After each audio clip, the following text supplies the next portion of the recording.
Alright boys and girls, get your helmets on, strap in, and sit tight, because we're going on a wild ride today. Today we're actually going to go over how to get good in Digimon.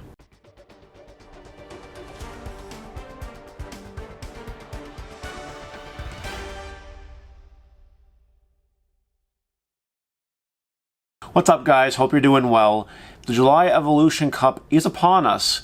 And very shortly, a bunch of fierce Digimon players are going to duke it out and try to win some amazing prize cards, as long as you didn't miss the signups. Why do they have capped events anyway? Remind me again? Regardless, we're going to have Digimon players tearing at each other, cursing at each other, getting ready to break each other's skulls over some clout and some Digimon promos and some cool prizes. So I figured that this would be a good opportunity to discuss how does one do well at these bigger tournaments in the first place. You might be wondering, why should you take advice from me? Like, who's this guy? That's an excellent question. I've only been playing Digimon seriously since basically the Story Gray Legends format, and I'm not doing terrible. I won Charitymon, came X1 at a PPG, didn't top, fuck me I guess, and came third in that Team Crit Hit charity tournament. So all in all, not a bad resume for this format, and I would have played in July Evolution Cups, and I'm sure I would have done alright, but again, missed the signups. Seriously, why do they have capped events? I've also been playing card games off and on for the better part of 10 years, and you know what? I have a lot of experience, and I've done some cool things in Yu-Gi-Oh! And Pokemon, and Digimon, I guess, and you know, I'm comfortable enough to talk about what makes me get top 8 at Yu-Gi-Oh! Regionals, or what helps me win a bigger tournament like a Charitymon or top a PPG. Even if you think this video might not be worth it for you, watch anyway. Why? Because if you want to do well at tournaments, this is the video for you. If you just want to watch some funny haha moments, this is the video for you. If you like looking at my sexy bod, this video is for you. And if multiple of those are all true, then this is definitely the video for you. So I hope you guys enjoy the content, and let's start with number 1. If you guys like the content, don't forget to like, comment, subscribe, turn that notification bell on to smash potatoes. That way you know when all these amazing Digimon videos go live. Also, I'm trying to hit 10,000 subscribers, so you know, please subscribe. I know more than half of you aren't subscribed. I'm seeing into you. You better subscribe. Or else. Number 1 is a quick and simple one. Actually know the rules. I mean, like, read the rule book. Make sure you know what everything does. It's surprising how many times people don't know a ruling when I'm playing against them. Or sometimes I'll even forget a ruling because I'm dumb. Seriously guys, leave this in the comments. Leave the answer to this question. And you might learn something or you might not. If you evolve in Anubismon that turn and you bring back a level 3. And you evolve at level 3 until level 4. Can you attack with that level 4? Leave it in the comments. See, it's knowing little intricate things like that that make the difference. Because if you're playing the game and you don't know a particular set of rulings, and you're playing a deck that revolves around them, or trying to beat a deck that revolves around them, you might just lose by default because you don't know what you're doing. Take the time to learn all the mechanics and all the nitty-gritty about all the mechanics. Bandai has these great documents that go over little exceptions and specific examples of each little rule and type of thing to do. So take your time, read them over, scan them over, friggin' print them out if that helps. Just make sure you understand the rules and you'll be fine. Number 2 or top 5, you need to be willing to spend money. Now those of you that are going to say, well, I want to win with whatever deck I want. You know what? Good luck. You see, in a field of Yellow War Greymon, if I brought something cheap and silly like Mirage Galgomon Turbo? Question mark? I'd probably get crushed. I would probably literally have my ass cheeks spread open, get plowed, left behind a dumpster, and left for dead. I would probably be me if I brought Mirage Galgomon Turbo to a tournament where everyone is playing Yellow War Greymon or Green or whatever. You need to be willing to spend the money on cards like Pulsemons, Lucemon, War Greymons and Chaosmons aren't that bad. But you know, if a deck is $400, if the best deck of the format is $400, you should spend that $400. Or if you want to play the second best deck of the format and it's $300, be prepared to spend that $300.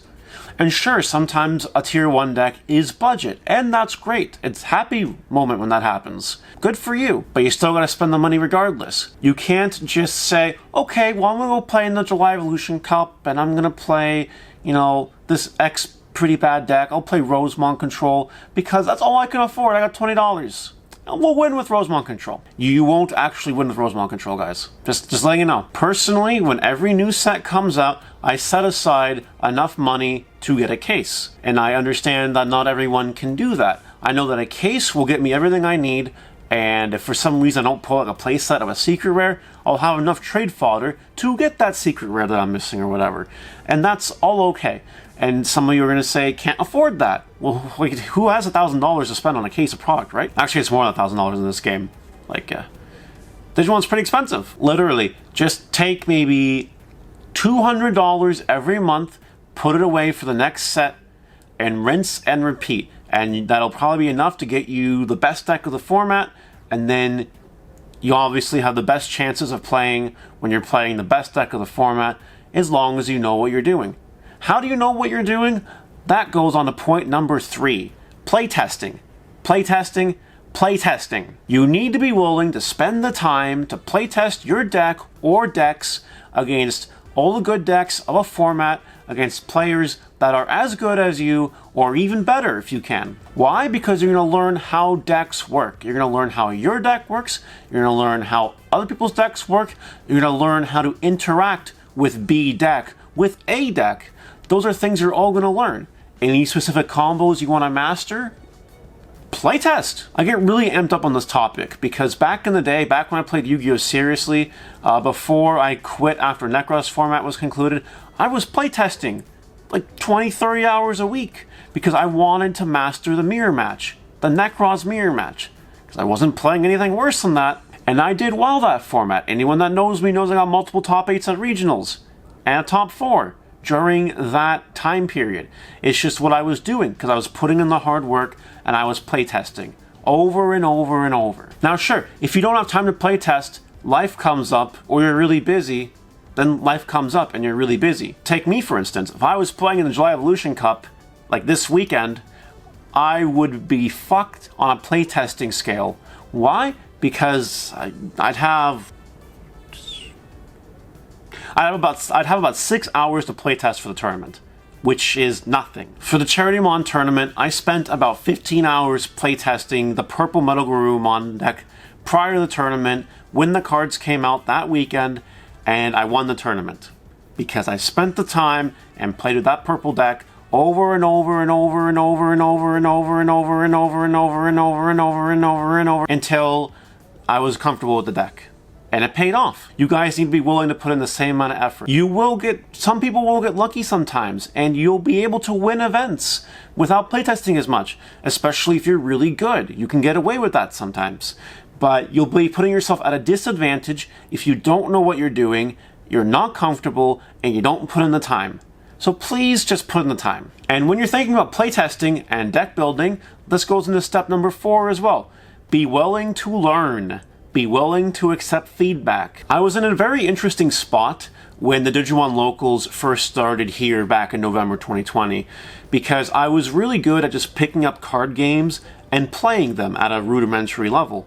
You know, where other people, fresh new card players, people that have only played one card game, they got into the game, but they weren't as comfortable with the mechanics, and they weren't as comfortable with playing and interactions and putting 2 and 2 together. You know, so when I was playing locals, I kept winning local after local after local after local, and so on and so on and so on. However, I knew that because I wasn't playing against players that kind of were masters at the game by any means, I wasn't really improving my skill set. Maybe a little bit from just the rinse and repeat, the playtest and the deck building, forcing my brain to expand, doing cooler things, but there wasn't as much of a challenge. And you need challenge, and you need to learn from people who challenge you. If people are challenging you and are creating a hard atmosphere for you to win, there's a good reason for that. It's probably because they're doing something right. And if you can grasp it, learn it, and apply it for yourself, you're going to learn that too, and it'll help you grow in the card game. And if someone, gives you some feedback, Don't shrug them off and be like, oh, you just sacked me, bro. Oh, you're just lucky. No, don't be like that. Just literally take the feedback and learn from it if you're serious. Just take it and learn and roll with it. Thank the person for giving feedback. I give feedback to everyone in our community all the time when I see them do something stupid when they're playing against me. And the fifth and final of this top 5, the most important thing at all, what you really need to do is play in as many bigger tournaments as possible. Now, what do I mean by that? I mean not locals. I mean like bigger, a little more prestigious tournaments. Anyone that was able to get into a July Evolution Cup or 2 or 3 or 4 will be able to participate in bigger tournaments, and they'll learn a lot from it. Every tournament you don't participate in is a disservice to yourself. Why? Because for me, because I effed up and missed the sign-up period for the July Evolution Cups, I'm now regretting it because I don't have the opportunity to get a top 8 or a top 16 or a top 4 or a win possibly under my belt. You know, that would be really freaking cool, but I can't do that. And when you prevent yourself from even playing the game, you know, you don't win. You automatically lose. Again, why are they doing capped events? Can someone please explain? And don't tell me it's because of product. Don't do that. But anyway, while locals are nice, I consider locals more as playtesting because they're not serious. You know, sometimes there are tournament packs on the line, okay. Maybe sometimes a box tournament happens, okay, sure.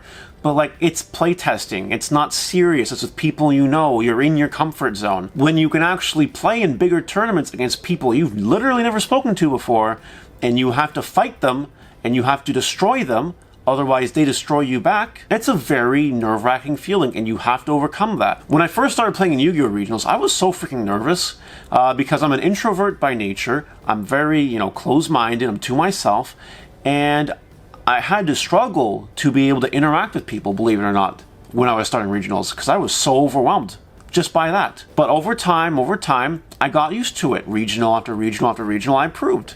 Now here we are. I can go to a big tournament, talk to anyone I want, and people talk to me, and it's cool. It's kind of difficult under COVID right now because it's not the same. We've had this talk before about how we can't travel to events, but between Bandai helping out with these July Evolution Cups and the Pro Play Games having their tournaments and any other big content creators that do things, you know, or whatever else, all these big tournaments are a shot you can take. A shot to help you get you closer in the competitive scene, a shot to give you a title or a top, a shot to just learn from other players. Going back to point number 4, you can learn from bigger players just by playing against them. And maybe you'll lose, but maybe next time you won't lose. Hopefully you guys found this list helpful. These are what I like to keep in mind when I'm learning any other card game, any other game, and hopefully you pass this along to your friends or you take this for yourself and keep this in mind. Yes, this video is more geared towards the competitive person, but you know, if you're thinking about being competitive and you're not sure, try these steps out and maybe you'll end up being competitive. Maybe you'll end up being one of the best. The Digimon card game is still young. We don't even have in real life tournaments yet for the most part.